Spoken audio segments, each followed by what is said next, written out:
আজকে আমরা রাজপথে নেমে এসেছি ইমানের তাগিদে। পবিত্র রমজান মাসে মানুষ যখন সিয়াম সাধনায় ব্রত, মানুষ যখন তাকওয়া অর্জনের জন্য সিয়াম সাধনা করছে, ঠিক সেই মুহূর্তে মার্কিন সাম্রাজ্যবাদী গোষ্ঠী,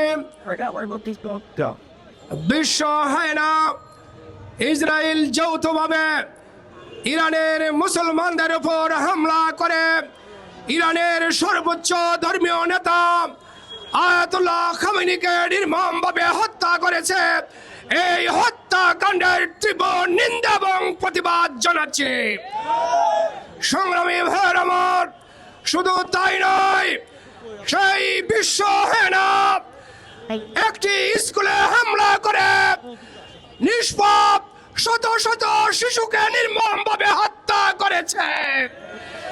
এই হত্যাকাণ্ডের মাধ্যমে মার্কিন সাম্রাজ্যবাদী গোষ্ঠী বিশ্বের দরবারে পুনরায় একটি সাম্রাজ্যবাদী, একটি শয়তানি শক্তি হিসেবে তাদেরকে পরিচয় করিয়ে দিয়েছে। সংগ্রামী ভাইয়ের আমার, আজকে আমরা বাংলাদেশের পক্ষ থেকে ইরানে মার্কিন এবং ইসরায়েলি হামলার তীব্র প্রতিবাদ জানাচ্ছি।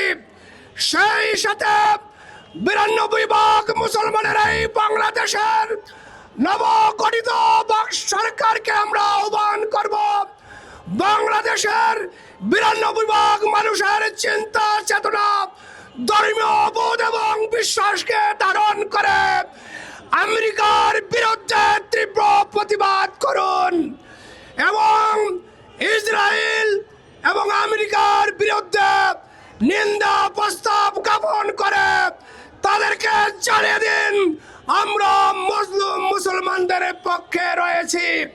প্রিয় ভাইয়ের আমার, আজকে রমজান মাস আসলেই ইসরায়েল হায়না গোষ্ঠী, মার্কিন সাম্রাজ্যবাদী গোষ্ঠী মুসলমানদের উপর তারা ব্যাপক হামলা করতে উঠে পড়ে লেগে যায়।